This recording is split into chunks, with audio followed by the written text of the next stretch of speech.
Christian Tissier is a French Aikido practitioner, one of the very few non-Japanese in history to have reached the title of 8th Dan Shihan. He started Aikido at the age of 11 and is now one of the biggest influences in the international Aikido community. Willing to get to the roots of his art, he embarked in the Trans-Siberian train at the age of 18 for a journey to Japan and started to train at the Akikai Hombu Dojo, where he stayed 7 years, honing his skills and learning the language and culture of Japan. Now, at the age of 67, he gives seminars all around the globe throughout the year, including Japan. It is on one of those occasions that he offered us the opportunity to sit together in the legendary Butokuden of Kyoto to talk about his personal relation to Aikido for over an hour. This discussion with Christian Tissier Shihan is meant to show the man behind his Aikido and focuses on his personal life and career in the world of Aikido. We talked about remarkable events and aspects of his life, such as his decision to emigrate to Japan at an early age and his life in Japan during the 70s. He also explained for us the nature of his continuous connection with Japan, the reasons for his fidelity to the Aikikai, and to the Ueshiba family and tradition. In a few words, he gave us a fascinating insight into the vision of a human being who constantly lives his life through Aikido. Merci Christian d'avoir accepté cette interview. Un plaisir. En guise de première question, est-ce que je peux demander pourquoi tu as accepté cette interview? Alors, pourquoi j'ai accepté cette interview? D'abord parce que on se connaît. J'apprécie le travail que Seido fait d'une manière générale sur le matériel, donc il y a une certaine honnêteté. Et puis c'est quand même quelque chose de difficile de s'implanter au Japon, de faire du matériel japonais. Donc je suis ravi de pouvoir répondre aux questions que tu vas me poser. Voilà. Merci beaucoup. C'est aussi simple que ça. Merci. Alors pour définir un peu l'orientation de l'interview, dans les arts martiaux japonais on dit souvent Ningen Kessei no Michi. Les arts martiaux sont des voies d'évolution personnelles. Et j'ai l'impression qu'on pose souvent des questions aux maîtres qui sont des questions qui sont pas si personnelles que ça finalement, qui sont parfois techniques, parfois polémiques, etc. Mais est-ce qu'on comprend vraiment ce qui leur a permis de cheminer dans la vie et d'arriver à là où ils en sont? J'ai toujours l'impression qu'il manque quelque chose et j'aimerais qu'on comprenne comment tu es devenu pas uniquement l'aïkidoka que tu es, mais aussi l'homme que tu es avec ta personnalité. Alors c'est intéressant parce que tu dis on comprend pas toujours le cheminement, mais nous-mêmes non plus on ne comprend pas le cheminement. Je comprends pas mon propre cheminement. Les choses sont simples finalement. On a un certain âge, on a une pratique, on a des modèles, et puis on essaye de suivre ces modèles. Souvent, on comprend pas bien le modèle. Enfin, je veux dire, ce qu'on voit, c'est souvent pas la réalité. C'est-à-dire qu'on voit avec nos yeux, on juge avec notre capacité. Mais on a quand même besoin de gens qui balisent la pratique, à la fois sur le plan technique, mais pas sur le plan technique. Moi, j'ai eu la très grande chance d'avoir plusieurs modèles dans ma vie. Je ne vais pas parler de mes parents ou quoi que ce soit. Je veux dire, je vais parler du domaine de l'aïkido. Et c'est vrai que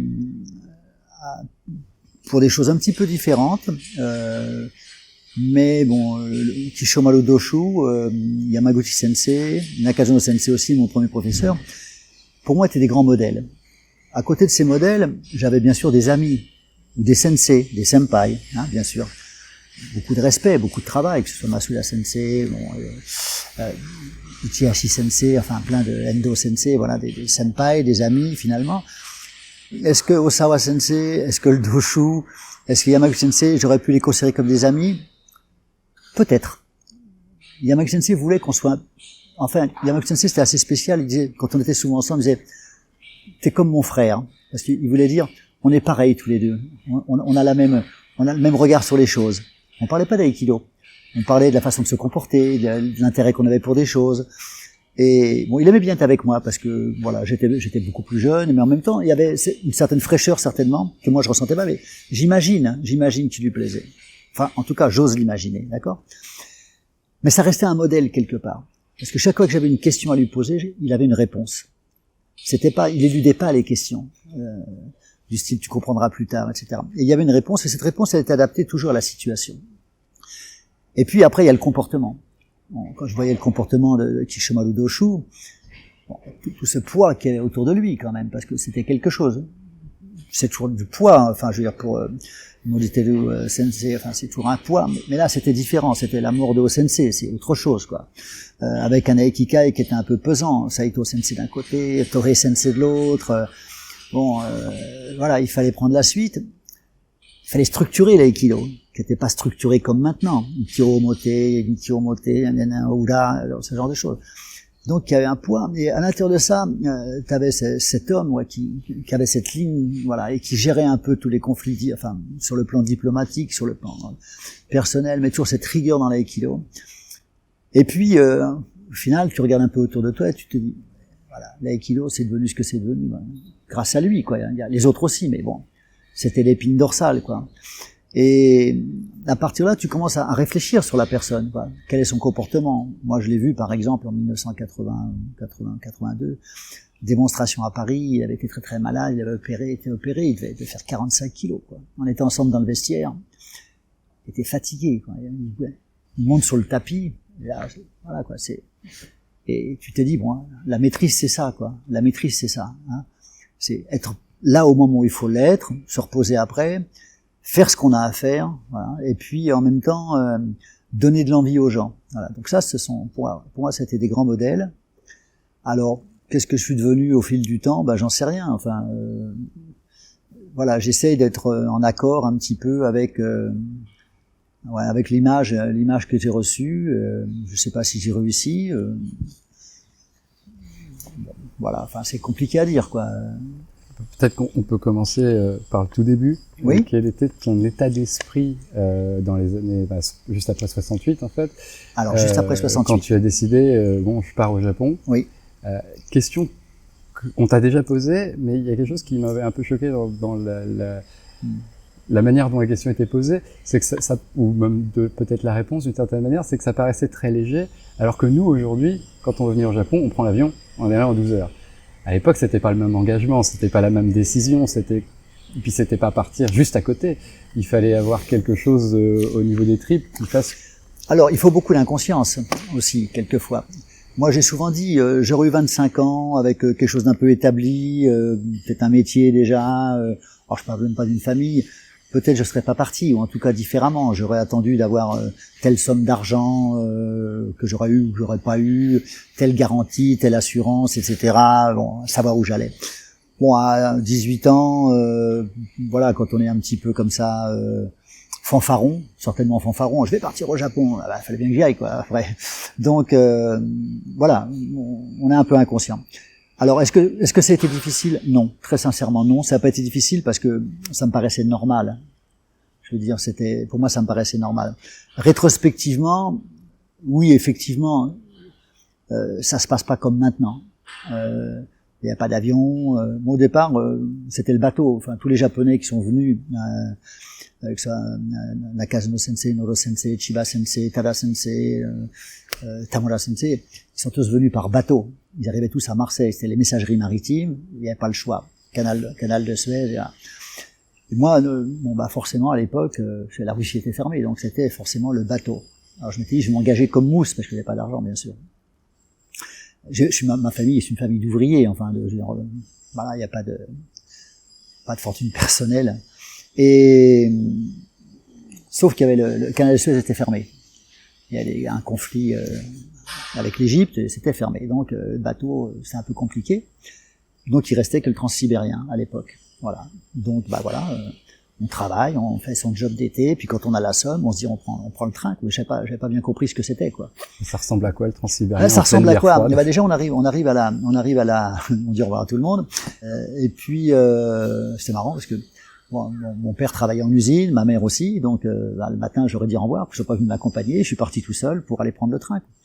Et donc on arrive gare du Nord, et on voit un train qui est un peu différent des autres, avec un petit peu il était un peu gardé ce train parce qu'il partait en Russie, etc. Enfin pas que la Russie, il fallait traverser l'Allemagne, la Pologne qui était communiste à l'époque. Et voilà, et on monte dans le train et moi on achète un billet, c'est un pack complet, on n'avait pas le choix.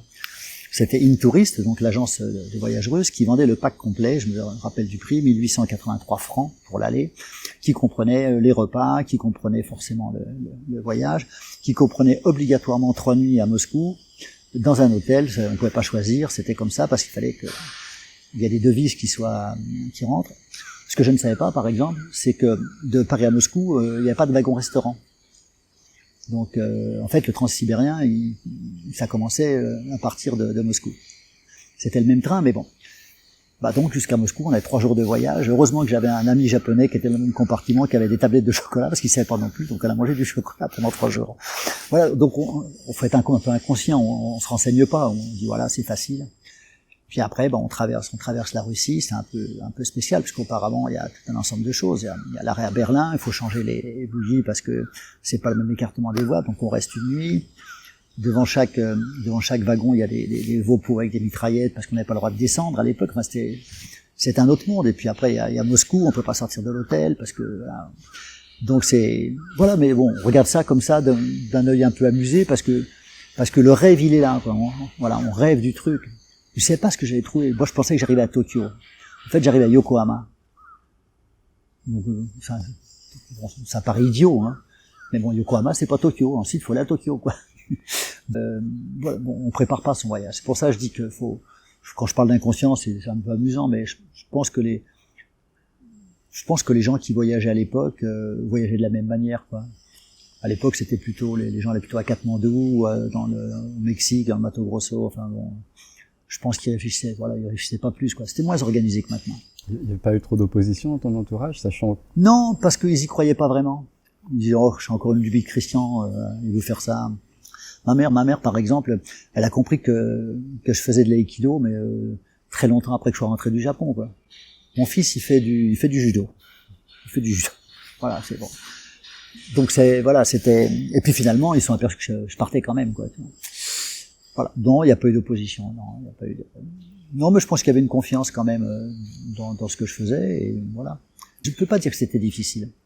Après, bon, c'est vrai, quand je suis arrivé ici, au Japon, bon, j'avais pas de boulot, j'avais rien, puis à 18 ans, c'était pas crédible, enfin, je veux dire. Donc bon, mais bon, c'était pas compliqué pour moi, enfin, voilà, j'étais content d'être là, je m'entraînais, le midi, si je mangeais un gyoza, je mangeais un gyoza, quoi, c'est tout, quoi. Et puis voilà. Puis petit à petit, les choses s'organisent. Tout s'est organisé très très facilement dans ma vie. Voilà. Je suis un chanceux. Je suis un grand chanceux.